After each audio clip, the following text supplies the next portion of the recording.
Good morning guys. So our daily routine after namin maihatid ang kanyang kuya at ate sa school is dito kami sa garden. So kailangan niya ayan. Kailangan niyang maglaro sa mga bag. Ayan. Be careful, that's a bee, Baba.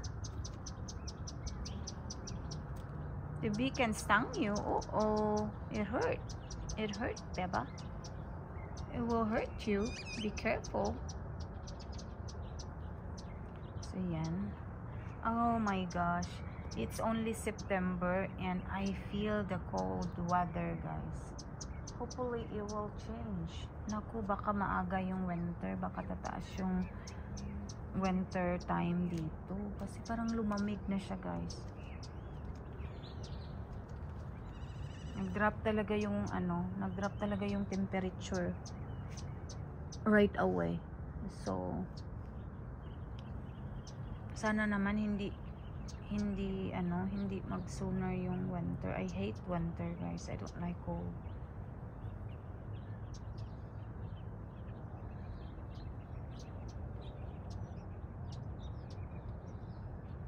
Diyan talaga yung favorite spot niya. Diyan talaga siya. Most of the time. I mean, nagro-roaming around naman siya sa doon sa other area ng garden, pero diyan talaga siya lagi.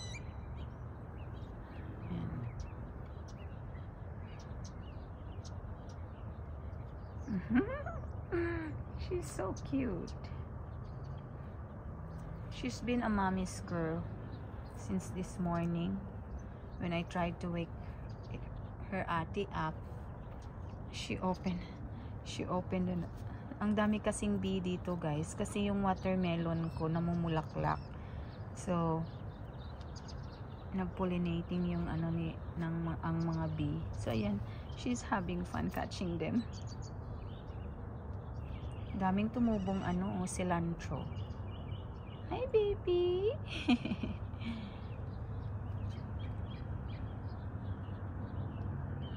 What is that? Be careful though. The bee will sting you, anak. What's that? What is that? What is that, baby?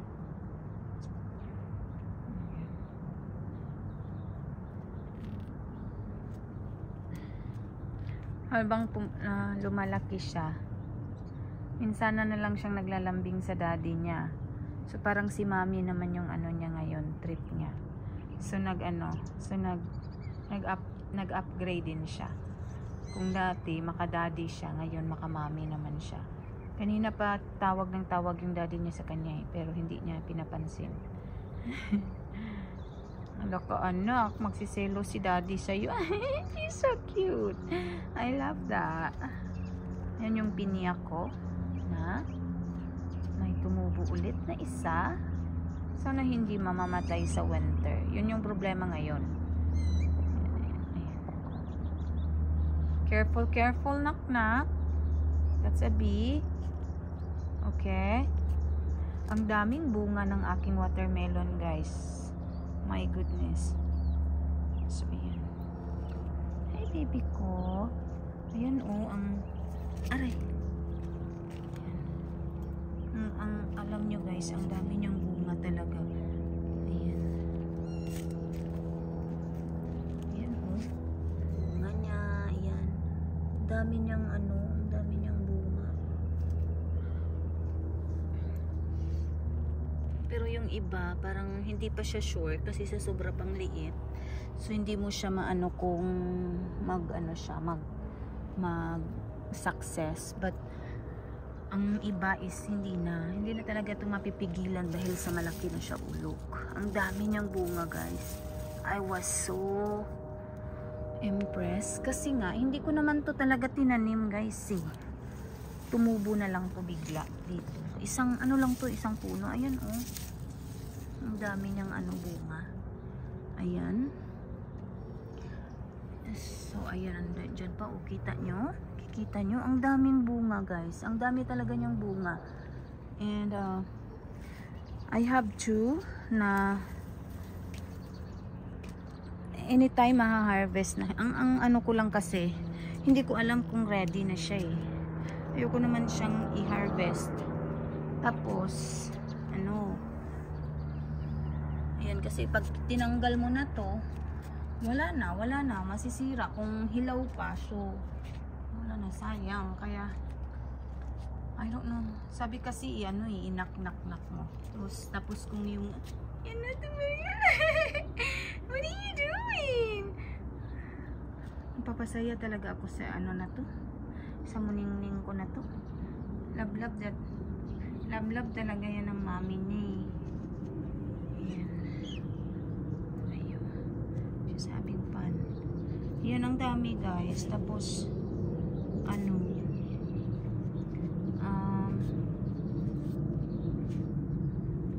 dito nag-ano na siya dito sa aming travertine. Ayan.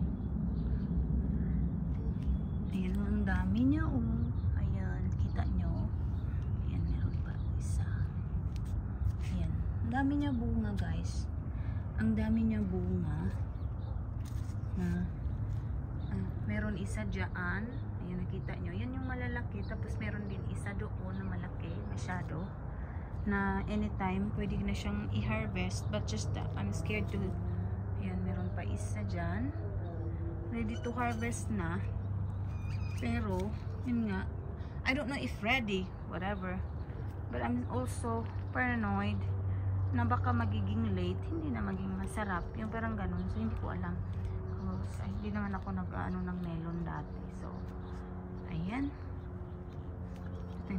yan na yung mukha ng garden ko ngayon guys. Hindi ko na lang siya, hindi pa ako nagtatanim, hindi pa ako naglilinis ng dahil sa dito sa watermelon. Tatapusin ko muna yung watermelon. Kung dati ampalaya, ngayon watermelon naman yung tatapusin ko muna na tumubo. Ayan, say bye bye anak. Can you say bye bye? Shh, baby ko. Can you say bye bye?